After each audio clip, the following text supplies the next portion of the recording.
and stuff. And then once we get this presentation to my email, I will, we'll get that going too. I'm Alexis. I do the education outreach at the Bismarck Cancer Center. So I'm in the marketing department and I help a lot with fundraising for the foundation that we have. Our foundation was established in 2007, and basically our foundation is for support services for individuals that are getting radiation treatment at the cancer center. The Bismarck Cancer Center is radiation only, and so we end up working with both the hospitals to provide that radiation treatment for patients that are undergoing cancer treatments. And so radiation can look different for everybody depending on what kind of cancer they're getting treated for.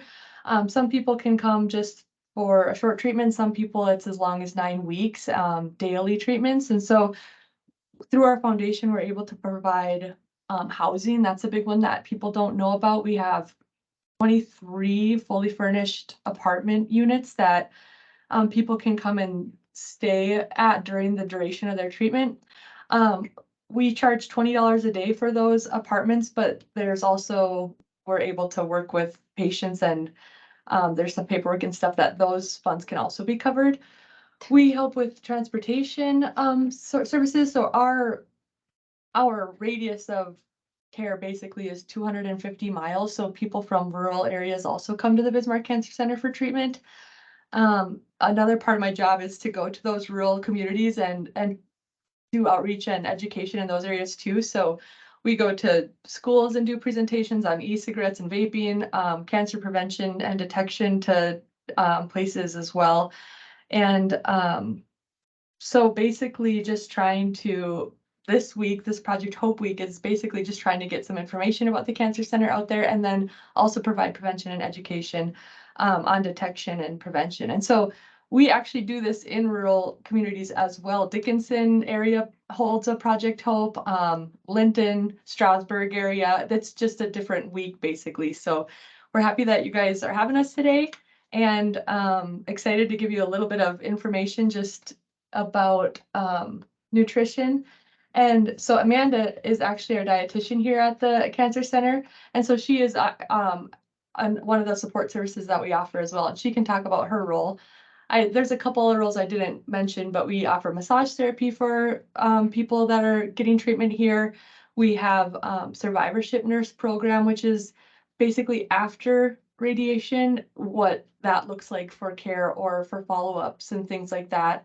And so there's a couple different things that we provide through that foundation. And so Amanda can talk about her role a little bit, and then I will get this presentation presented so that you can see what she's going to chat about as well.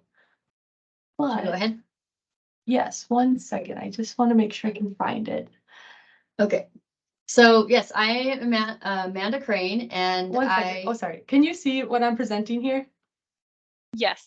Okay, and it's the hot topics in nutrition. If I'll just leave it at that so that we, since it looks okay. Screen view slide, not no slide. Sorry, slideshow. If I do 1 second, if I do this, can you see it? Does it take up the full screen? It doesn't take up the full screen. It shows next slide on the right-hand side for us. Okay, so I'll just leave it like this. So you'll be able to do it, okay? Is that okay? Yeah. Okay, sweet. Can you see Amanda too? Okay. Yes. I don't want to be on there. Okay, so she'll get going and chat about her role and her presentation, so. Okay, I need to steal this. Okay, so yes, I am Amanda Crane and I am the dietitian here, and probably the funniest part about my job is that the nutrition stuff that I'm usually talking about is like not full nutrition because they're all in treatment. And so during treatment, we're mostly dealing with symptoms that we're just trying to manage because we don't want weight loss. And so most of the time I'm telling them, okay, you're not going to want to follow this after, and it's going to go against everything that you've heard anybody say about nutrition before. So this is nice to be able to do this presentation because I would assume most of you are not actually going through cancer, and I get to go back to the dietetics or nutritional advice that is nice and sound. And it's about prevention and survivorship. So in both those areas of cancer, we are looking to be more healthy. So, and then one other thing that's funny about my job is that everyone says, oh, don't eat it in front of the dietitian. I'm like, I'm a real person too.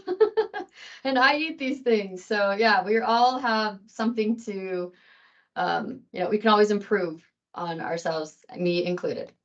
Okay, so first things first, I want to talk about the evidence-based practice. This is where I prefer to get my information, and there's lots of great information out there that you can, when somebody has a question about nutrition, probably the first place you go nowadays is the internet. And man, has the internet been filled with stuff that is good and bad. It can be for good and for bad. So you want to be able to kind of like sift through the information, because it's like millions of things that would come up with any type of search. So evidence-based practice is what, as a dietitian, we focus on. I'll also just state that there's a difference between a nutritionist and a dietitian. As a dietitian, you can call yourself a nutritionist, but a nutritionist cannot call themselves a dietitian. A dietitian has gone to, has received a bachelor's degree. They've done an internship and sitting for board, have sat for a national exam, and we have to have continuing education. Not that there's not great information that comes from nutritionists, that it's just, it has to be a little bit more sifted through. So, let's go through the evidence-based factors. So who is the, oh, sorry, I don't want to do that. Oh, I don't want to do that. I don't want to do any of that. Let's do that. Okay. So who is the research coming from? Let's see. So the source is, if you look at if it's coming up from a website, you want to look at the Uniform Resource Locator. You guys are all in IT. I didn't even know that that was a language, but you guys did.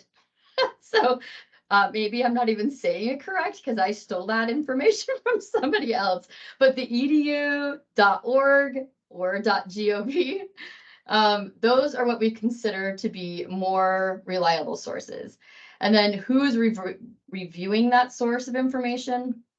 Hopefully an expert panel would be included, would it be including a dietitian if it's a nutrition related. Then also with this, who the research is coming from, looking at if there's any red flags, if it looks too good to be true, it probably is. Usually there's like quick fixes and cure-alls. Food groups to be cut out.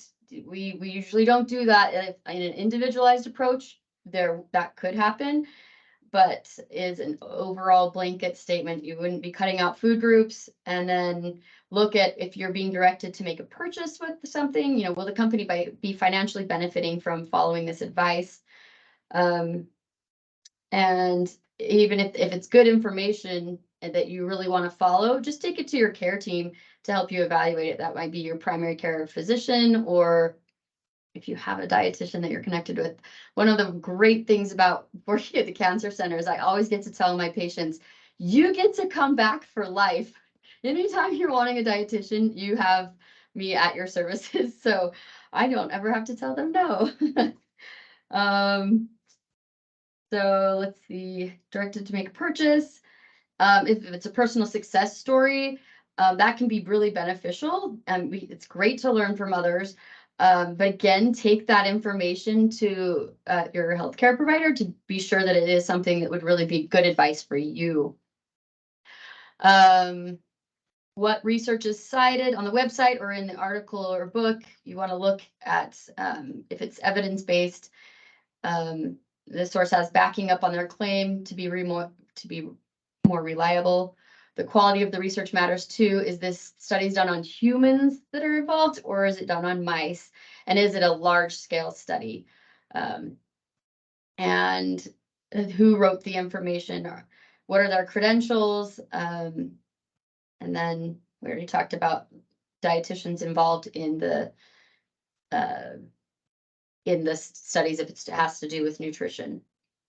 And then looking at dates, Is it a more recent study? Things are always changing in the medical field. So we like to look for things, you know, try not to be less than 5 years. Even if it's a study that was made years ago, like, you know, since the 70s, we know that fruits and vegetables, we've been recommending that for years. It's still the case. That one hasn't changed, but there's research that keeps telling us that. So preferably we like to look for research when you're looking at like new stuff and saying whether things are good or bad, look in like the last 2 to 3 years. If there's still research that's supporting that.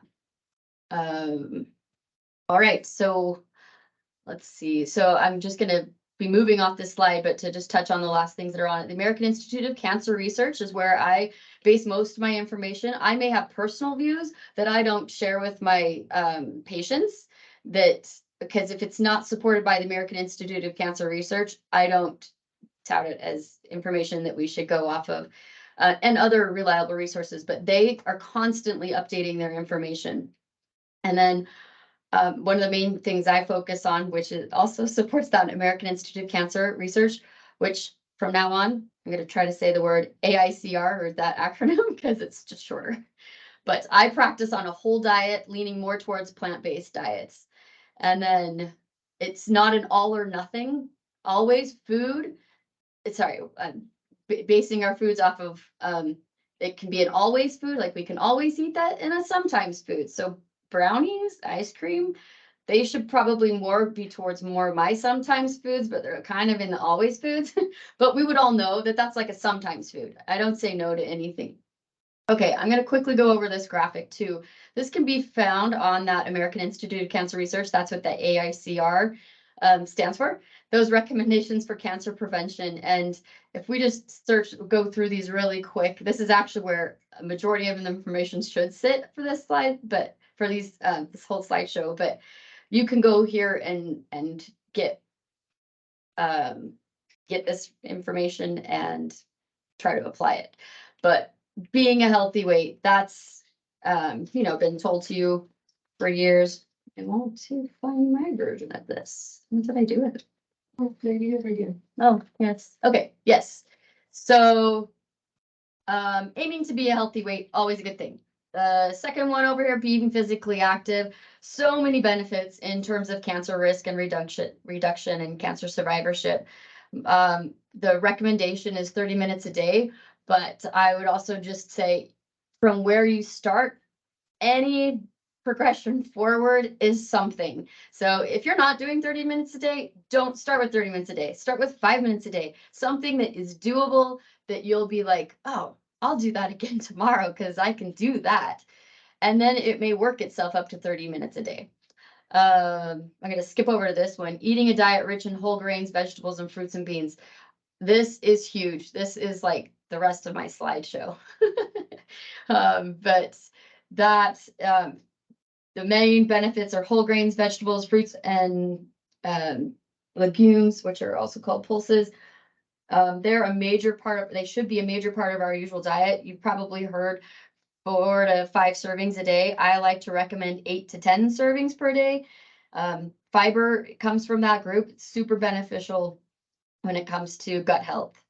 And we're going to skip on over to this one, limiting our consumption of sugar and sweetened drinks, specifically drinks because they're empty calories, and we see that those are more highly consumed than water and unsweetened drinks.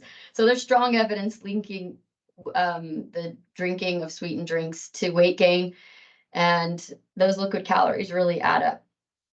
And there's 12 different cancers linked to the evidence of weight gain causing cancer. So that's why that's so big. Limit our consumption of red meat. I'm here in the middle, and limit red meat and processed meats. Particularly this change of eat little, if any, processed meats. That's your sandwich meat, your hot dogs, your bacon, anything that can sit in your fridge for days to weeks. Is we're finding that it has really negative side effects towards many of those cancers, those 12 different cancers that can be prevented by the intake that we have. And then the red meat are limitation. So the processed meats, it's eat as little as possible. And then the recommendation with red meat is to limit it to 12 to 18 serving 8 to 12 ounces per week. Our American plate looks much different than what those serving sizes are, but 4 ounces is considered a serving. So you'd be looking at like 3 times a week if you were actually going by the ounces or by a serving size. But most of our serving sizes are bigger than that. So, okay, going to here, limit consumption of fast foods. Is this shocking? And other processed foods high in fat, starches, or sugar. We already all know that. Here, limit alcohol consumption for cancer prevention. Again, that's probably one we all know. It's probably one that is also like that we do it and just say, oh, it's gonna be fine. Like very similar to our sugar intake. So wherever you're at, reducing it a little will pay dividends. Okay, I'm gonna skip down to here. Do not use supplements for cancer prevention. Sometimes they can do more harm than good. So there's a lot of information on that, and I'll touch a little bit later. And then for mothers, breastfeed your baby if you can. Breastfeeding is good for both the mother and the baby. And 10, after a cancer diagnosis, follow our recommendations. And our means the AICR. If you can, check with your health professional about what is right for you. So a very individualized approach for everyone is how, you know, we would handle you if you're in my office.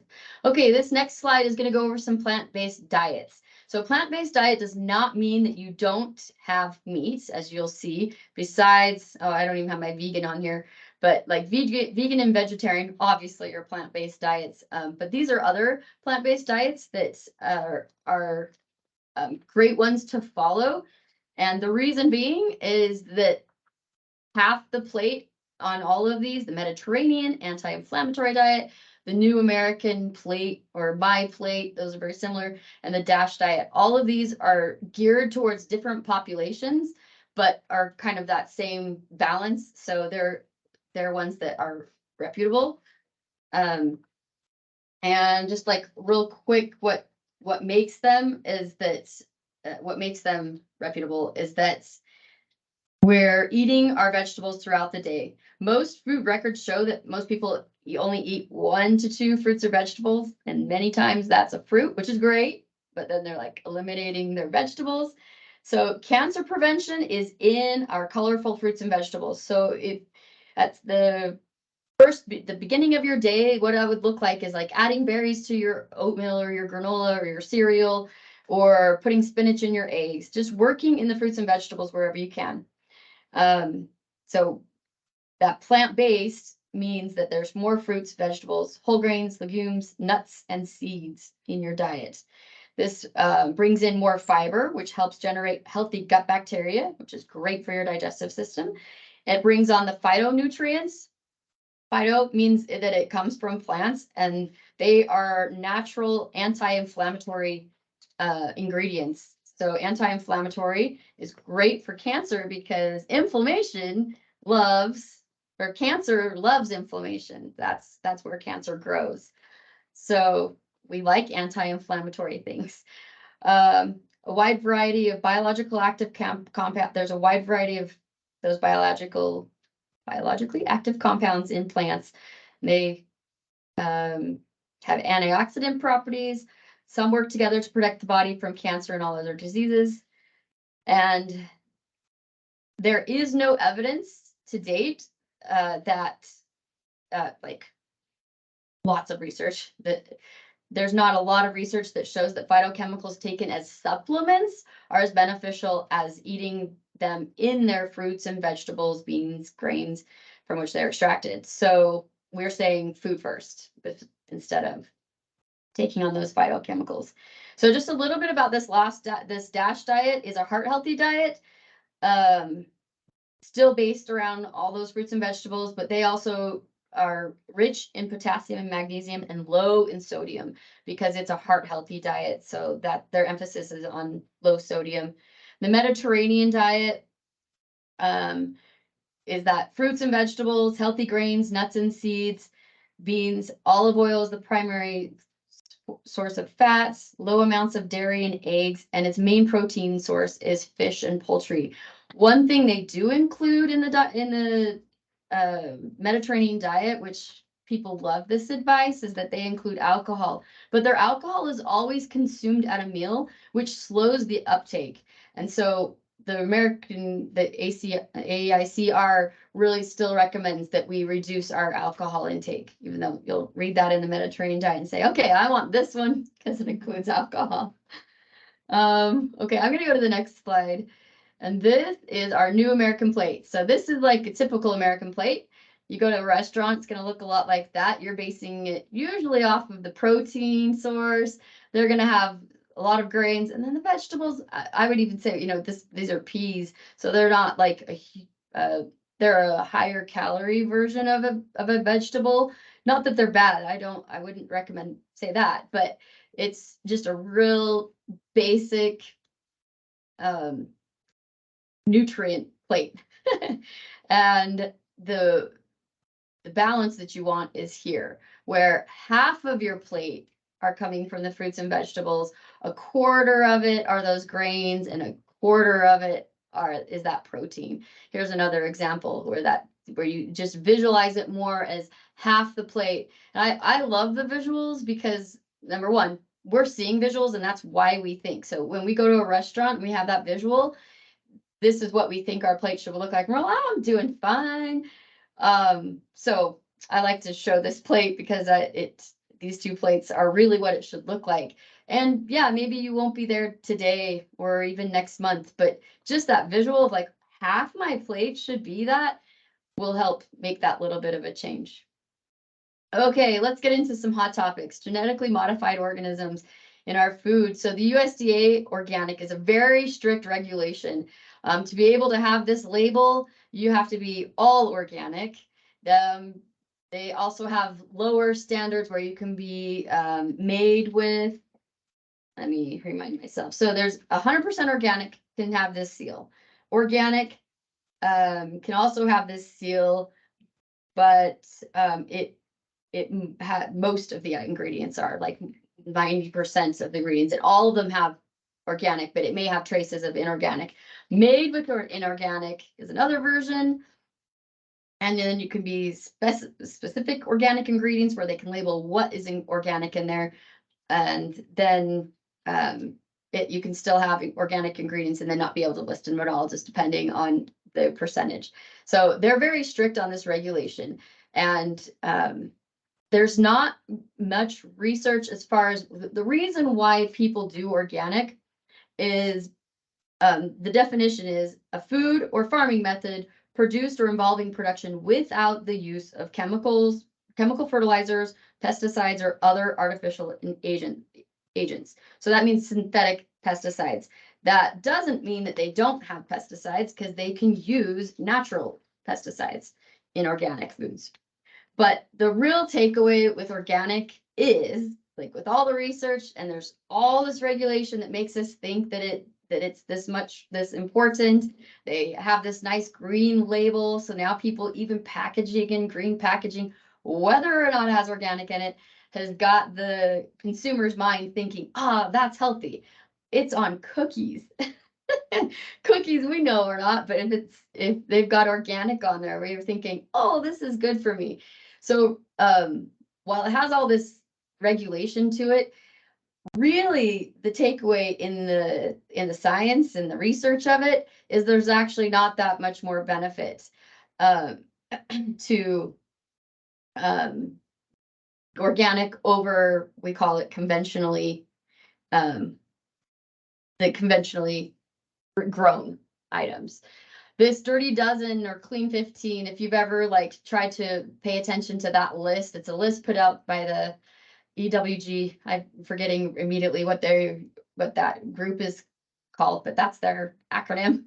And they actually found that doing that made consumers, sorry, I shouldn't click on that, made them not eat those items. So they've now since taken back on that and said, let's actually They haven't, the EWG hasn't, but in general, we don't like to say not to eat this dirty dozen. What it's saying is, if you don't eat these foods, you should only eat organic, and these are clean foods. It doesn't matter if they're organic or not organic, but it ended up not making that much difference whether you eat them organic or not. Like strawberries are on that list. It doesn't matter what the intake is and what it's doing for your body actually doesn't make a difference. So if that list happens to trigger your mind to eat less, then you definitely shouldn't pay attention to it. Just eat your vegetables. So this goal is to just eat more fruits and vegetables. Doesn't matter if they're organic or not. I'm not going to have time to really touch on the GMO, but there's really not much research that verifies that this has an effect on us, that the genetically modified ingredients, organisms is what that O stands for. But okay, let's go into soy. This is one that shows that research is so important to keep up on, because they used to say soy is bad for cancer, that these estrogen, the cancers that are linked to estrogen are impacted by soy. Well, more recent research says that it isn't. It actually can help prevent that, even though there's estrogen. So they play differently. The estrogen in our body and the estrogen that comes out of soy, they work differently, and it actually has been shown, like in Asian countries that regularly consume soy, have lower breast cancer rates and better survival than the US. So we're now recommending 2 to 3 servings of whole soy foods. It is important to look at this, that there's soy, these isoflavones are in soy foods are more effective than the isolated soy protein and the isoflavone supplements, due to that synergistic effect of getting the soy with the other nutrients in the food. So again, back to whole foods, better than those supplements. Sugar, I bet you've heard that sugar feeds cancer. Well, it is a very complicated topic. In general, all foods are broken down to sugar because our body uses sugar to live off of. So all of those complex carbohydrates are eventually broken down. It's just using energy to do that. We like that. They come with fiber that helps our gut. So many different things, versus straight sugar is going straight to feeding. So where that came from is that on PET scans, that's what we do to find the cancer. That's what lights up the cancer, is giving you sugar. It immediately goes to the cancer cells. So yeah, they have a faster uptake, this PET scan. Glucose solution containing radioactive isotope, that they eat that faster. But all cells, healthy cells, or cancer cells, they all eat sugar. So where that would be beneficial to like use that as a change for you is not to avoid all foods that contain sugar, but like really a diet in highly refined sugar usually, so it's, let me say it this way, that there's an indirect link between sugar and cancer, because that sugar intake or that refined diet leads to weight gain and obesity, and that weight gain and obesity is linked to inflammation and decreased activity. Not eating fruits and vegetables, it puts your body in a state of inflammation, and this inflammation is a favorable setting for cancer growth. So that's that indirect link to sugar and leading to cancer. So it tracks closely, cancer tracks closely with body weight and obesity. So just it's not as simple as sugar feeds cancer. Sugar feeds all our cells. And I'll just repeat again that AICR shows that being overweight and obese increases the risk of 12 different cancer types, so that they are preventable by how we are treating our body. Okay, a little quick note on flaxseed. This is a hot topic that has been shown that it does benefit to take this in because of the effects of flax. I think I'm trying to speed through it. So it has a unique nutritional profile that offers unparalleled protection against metabolic syndrome, cardiovascular disease, and cancer. So, and it used to be thought that it would affect a type of medication that they take when they're on cancer. and it actually doesn't. It may benefit the results of using that kind of that medication, flaxseed and that medication. It's tamoxifen is commonly used in cancer, and that, sorry, we'll go back to the flaxseed actually helps its results. So a serving size 2 tablespoons per day it doesn't interact. Sorry, it does interact with it, but it's beneficial. Okay, supplements. Aim to meet your nutritional needs through food. We do supplement if you're clinically deficient, so then that you're looking for a dietitian or a doctor to tell you that information, rather than just like, oh, I'm gonna just take all these. What you want to watch for is that there's drug and nutrient interactions. So even if you're not on drugs, you want to think about like some vitamins and minerals are fat soluble and water soluble. Fat soluble, it's harder to what should I just say? Water soluble, it's harder to overdose on because they literally are water soluble, so they can run right through you, but there still could be that. Fat soluble, a little bit more tricky because your fat cells store them. So it's easier to overdose and have negative side effects. So it's estimated that 80% of people are using these dietary supplements. So be sure that you've asked your pharmacist, doctor, or nurse if it's appropriate for you to be taking the supplements you are on. And your turn for questions. I don't even know if you have time because I took up all the time, but keep calm and eat your vegetables. So I will maybe here try to stop sharing so that way we can see you guys too. Thank you very much for having us too. Yeah, any questions that you have about her presentation or nutrition in general or the foundation, we're all ears.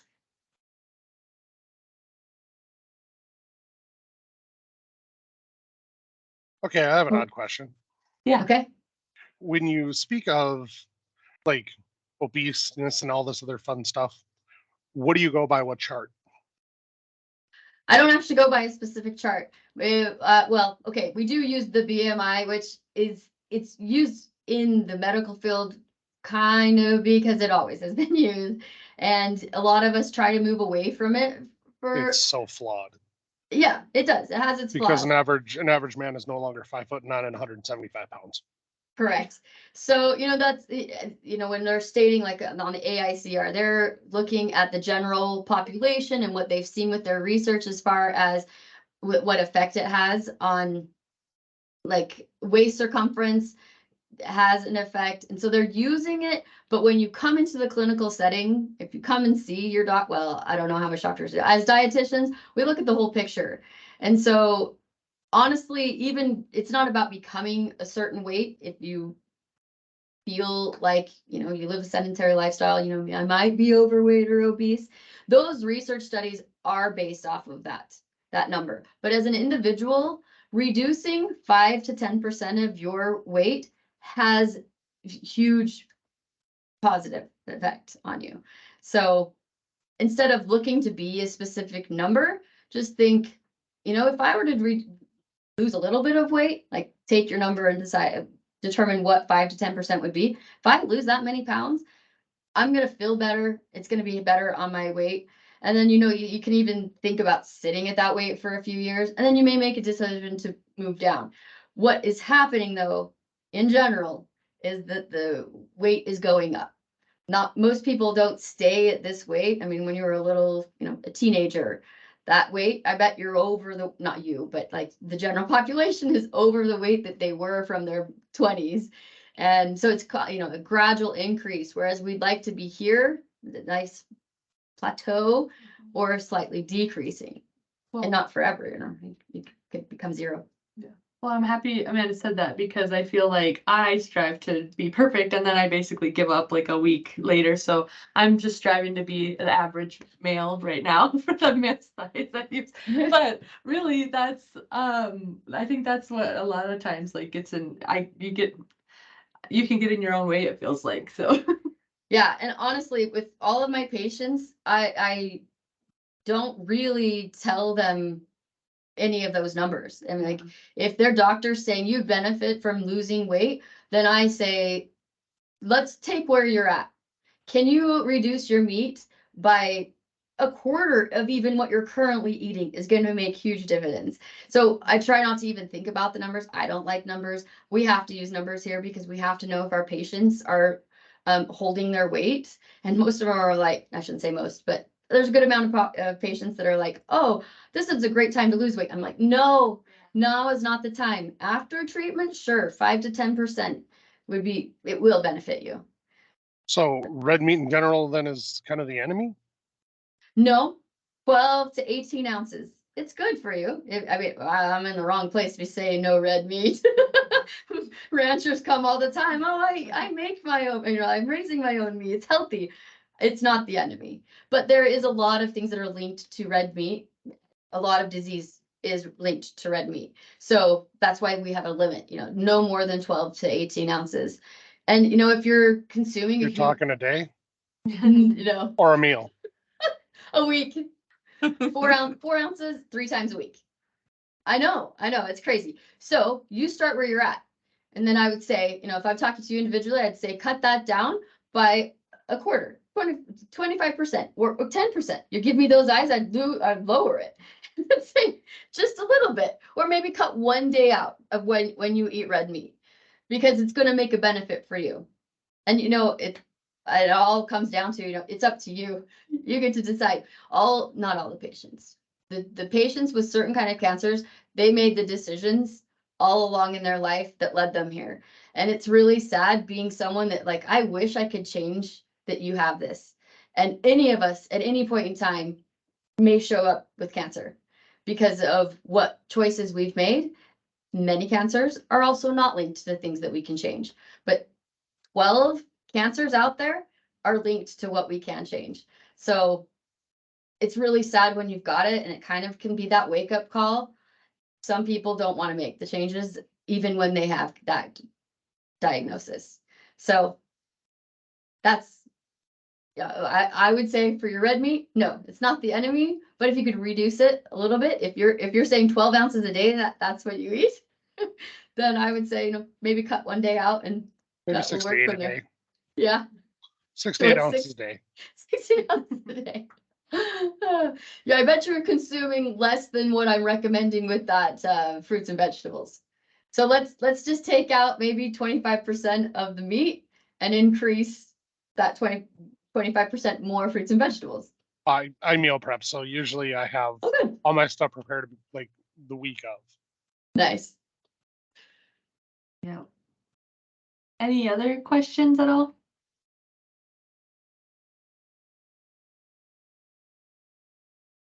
Oh, that wasn't even a hard question.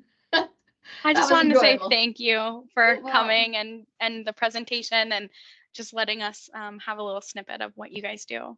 Yeah, thank you guys very much. And thanks for being a part of Project Hope this week. And if you ever have any inclination of wanting to volunteer or come to some of our events, our Bismarck Cancer Center Facebook page is pretty much really up to date with what's going on. We have a golf tournament coming this summer and honestly a bunch of different stuff. So if you're interested, I'm the gal that you'd want to reach out to, me and a couple of our other girls in marketing. But yeah, there's all kinds of stuff to get involved. So appreciate you guys doing this week. So thank you very much. Yeah, thank you. And I'll see you Thursday again too for mindfulness if you're interested in learning how to slow down and relax.